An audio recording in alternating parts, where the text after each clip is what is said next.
नाज़रीन, कुछ दिन पहले हमने एक प्रोग्राम किया था नशे के हवाले से, जिसमें ये हमने आपको बताया था कि हमारी नौजवान नस्ल में नशे का रुझान बहुत तेज़ी से बढ़ रहा है। और सिर्फ कॉलेजेस के या यूनिवर्सिटीज़ के ही बच्चे बच्चियां नहीं, बल्कि अब जो स्कूल के भी बच्चियां हैं या बच्चे हैं, उनमें भी ये रुझान कहीं ना कहीं आता जा रहा है। और जो तहकीकात अब सामने आ रही हैं, उनमें जो यंगस्टर्स हैं, अंडर 20 कर लें या अंडर 30 कर लें, उनमें ये रुझान बहुत तेज़ी से फैल रहा है। और आइस नशा इस वक्त हमारी जड़ों में बैठना शुरू हो गया है। आइस नशा किस हद तक ख़तरनाक है हमारी सोसाइटी पर, ख़ास तौर पर हमारी यंगस्टर्स पर इसका क्या असर हो रहा है, इस पे हम बात करेंगे। डॉक्टर सदाकत अली साहब हमारे साथ मौजूद हैं। अस्सलाम वालेकुम डॉक्टर साहब। वालेकुम अस्सलाम। डॉक्टर साहब, ये जो रिसर्च अभी हालिया दिनों में सामने आ रही हैं कि जो बिल्कुल टीन एज के लड़के लड़कियां हैं, उनमें आइस नशे का रुझान बहुत तेज़ी से बढ़ रहा है। हमारे यंगस्टर्स इन चीज़ों में क्यों बहुत तेज़ी से इन्वॉल्व हो रहे हैं? देखिए, ये एक फास्ट मूविंग सोसाइटी है। जो जैसे शहरों में लाहौर, कराची, इस्लामाबाद है, तो यहाँ पे एक बिल्कुल ऐसे कॉस्मोपॉलिटन सिटीज़ हैं ये, जहाँ पे दुनिया भर के असरात नुमाया तौर पर होते हैं।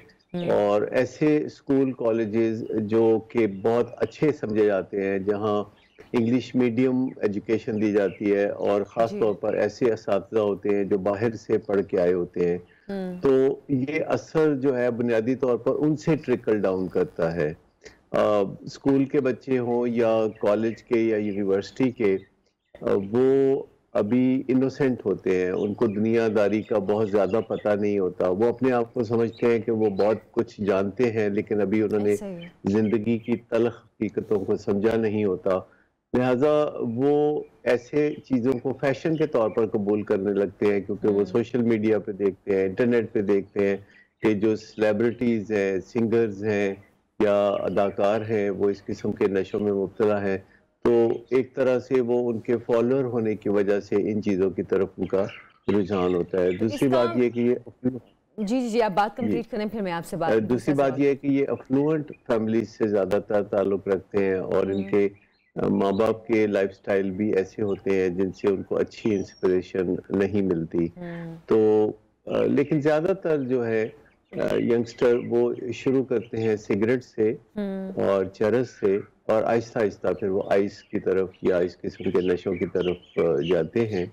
अच्छा, नहीं, यहाँ पे डॉक्टर साहब मैं आपसे इसी हवाले से भी सवाल पूछने वाली थी कि पहले किसी भी नशे की जो पहली स्टेज थी उसको सिगरेट कहा जाता था, कि पहले लड़के लड़कियां सिगरेट पे आते थे, उसके बाद फिर किसी और नशे की तरफ जाते थे।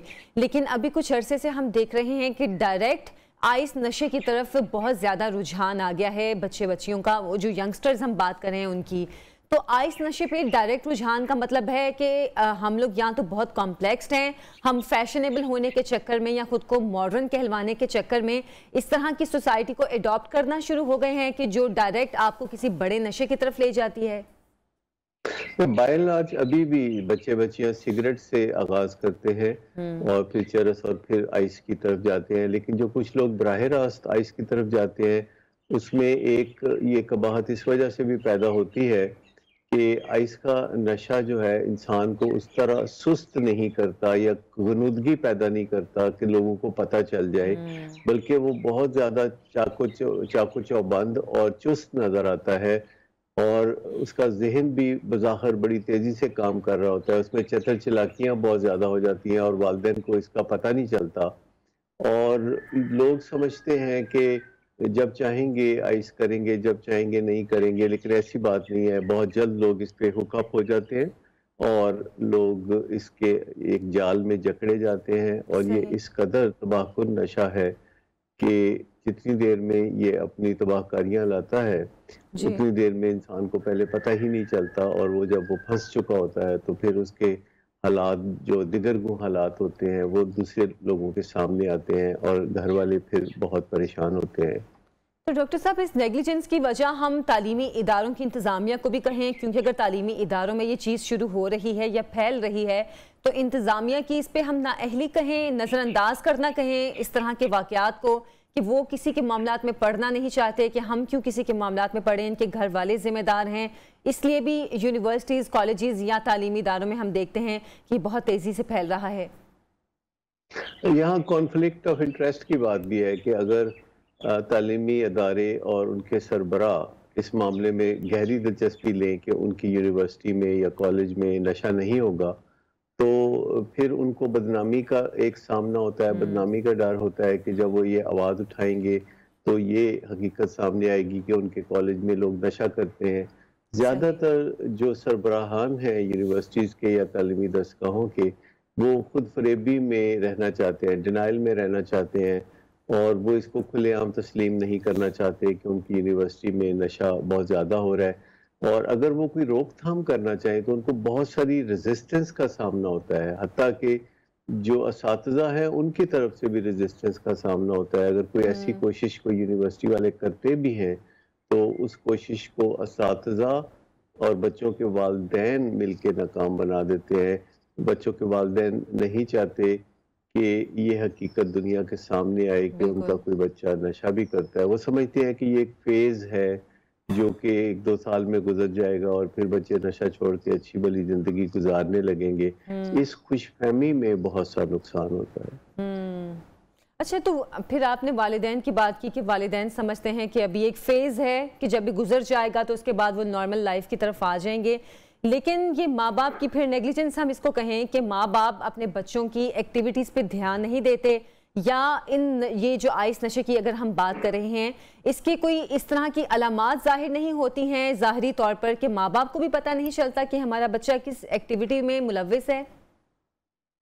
माँ बाप को एक लेवल पे पता होता है, लेकिन वो खुद फरेबी में मुब्तला रहना चाहते हैं, क्योंकि उन्हें पता होता है कि जब वो इस किस्से को उठाएंगे, जब इस मौजू पे बात करेंगे अपने बच्चों से, तो बच्चों की तरफ से बड़ा शदीद रिएक्शन आता है। बच्चे जो कि 7 साल की उम्र तक वालिदैन को बहुत फॉलो करते हैं और उनकी हर बात को अच्छा समझते हैं और सही समझते हैं। 7 साल की उम्र के बाद बच्चे अपने वालिदैन की हर बात को गलत समझने लगते हैं। उन्हें लगता है कि उनके वालिदैन जो हैं वो ओल्ड स्कूल हैं और हम्म। उतने फैशनेबल नहीं है जितने कि वो खुद हैं, और उन्हें बहुत सी गलतफ़हमियाँ होती हैं वालिदैन के हवाले से कि वालिदैन को तो कुछ पता ही नहीं है। हालाँकि दरहकीकत खुद उनको कुछ पता नहीं होता। वो अभी ज़िंदगी की उस मंज़िल को नहीं पहुँचे होते जहाँ ज़िंदगी की तल्ख़ हकीकतों से सामना उनका हो सके, और छोटे-मोटे जो प्रॉब्लम्स बच्चों को होते हैं वालिदैन वो हमेशा हल कर देते हैं, जी। चाहे वो नशे की वजह से हो, चाहे किसी और वजह से हो। और वालिदैन की जो रिट है बच्चों के ऊपर, जो वालिदैन के अहकाम हैं वो बहुत कमज़ोर पड़ गए हैं, जी। और वालिदैन को जो तरबियत पेरेंटिंग की अपने वालिदैन को देख-देख के हासिल होती है, वो कम पड़ गई है। अब हम्म। वालिदैन को पेरेंटिंग या थेराप्यूटिक पेरेंटिंग या टफ लव सीखना होगा, और जितनी जल्दी वालिदैन ये काम कर लें उनके बच्चों के लिए उतना ही बेहतर है। तो डॉक्टर साहब, अब हम आइस नशे के हवाले से अगर बात कर रहे हैं और हमारी यंग जनरेशन में बहुत तेज़ी से फैल रहा है, इसके ख़तरनाक तरीन असरात क्या होते हैं? किसी अगर लड़के की बात करें, ज़ाहिर है उस पर एक मुख्तलिफ असर होगा, लड़की का और हिसाब होता है, लड़की पे और तरह इसका असर होगा। नहीं, लड़की लड़के के हवाले से इसमें कोई बहुत ज़्यादा फ़र्क नहीं होता। हम्म। आइस का नशा एक, आप यूँ समझें कि सेंट्रल नर्वस सिस्टम स्टिमुलेंट है जो कि सिंथेटिक है।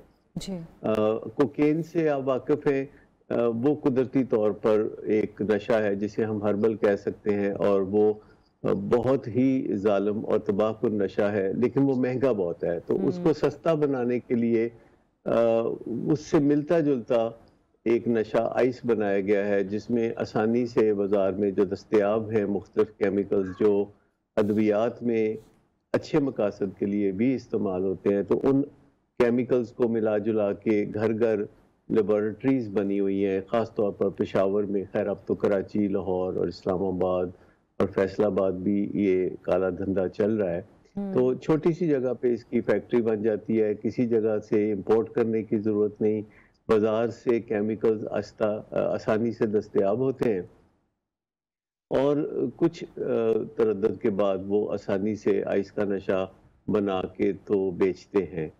और ये नशा चूँकि कोकेन से सस्ता भी है बहुत, तो इस वजह से जो लोग पहले कोकेन इस्तेमाल करते हैं, बाद जी। में वो भी आइस पे आ जाते हैं।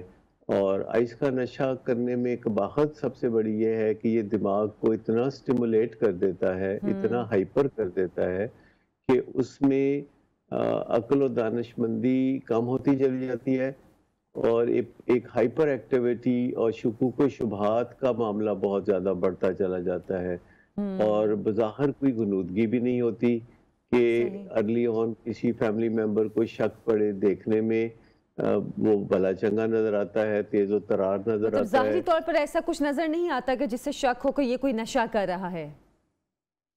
یہ بالکل بھی شک نہیں ہوتا، کیونکہ والدین کا تصور نشے کے بارے میں یہ ہوتا ہے کہ جو بندہ نشہ کرے گا وہ ڈگمگائے گا، اس کی اسپیچ سلر ہوگی، اس سے چلا پھرا نہیں جائے گا، وہ زیادہ تر سویا رہے گا، جبکہ آئس کا نشہ کرنے والے سونے سے بھاگتے ہیں اور یہ کئی دن بعض اوقات نہیں سوتے، اور ان کے اندر ایک علامت جو بڑی خاص ہے اس کے اوپر نظر رکھنی چاہیے، وہ ہے پیرانویا، یعنی شک کا بے انتہا ہونا، اس حد تک شک ہونا کہ ارد گرد کے جو لوگ ہیں یا فیملی ممبرز ہیں ان کی زندگی اپنے شک سے اجیرن بنا دیتے ہیں۔ دوسری بات یہ کہ وہ ساری رات نہیں سوتے، اور اس کے بعد 2-3 دن جب وہ نہیں سوتے تو پھر وہ کریش ہو جاتے ہیں، جس کا مطلب ہے کہ اب وہ مزید نشہ بھی نہیں کر سکتے، نشہ بھی نہیں کر سکتے، مزید جاگ بھی نہیں سکتے۔ ڈاکٹر صداقت علی صاحب بہت شکریہ آپ کا، آپ نے ہمارے پروگرام میں اتنی اہم گفتگو کی ہے، کیونکہ آئس نشہ اس وقت ہماری سوسائٹی کو اس حد تک کھوکھلا کر رہا ہے کہ ہمیں اپنے آس پاس نظر رکھنے، دھیان دینے کی بہت ضرورت ہے، خاص طور پر اعلیٰ سطح پر، حکومتی سطح پر اس کو روکنے کے لیے اقدامات کرنے کی بہت سخت ضرورت اس وقت پیش آ رہی ہے۔ ایک چھوٹی سی بریک لیں گے، بریک سے واپس آئیں گے، آپ ہمارے ساتھ رہیے۔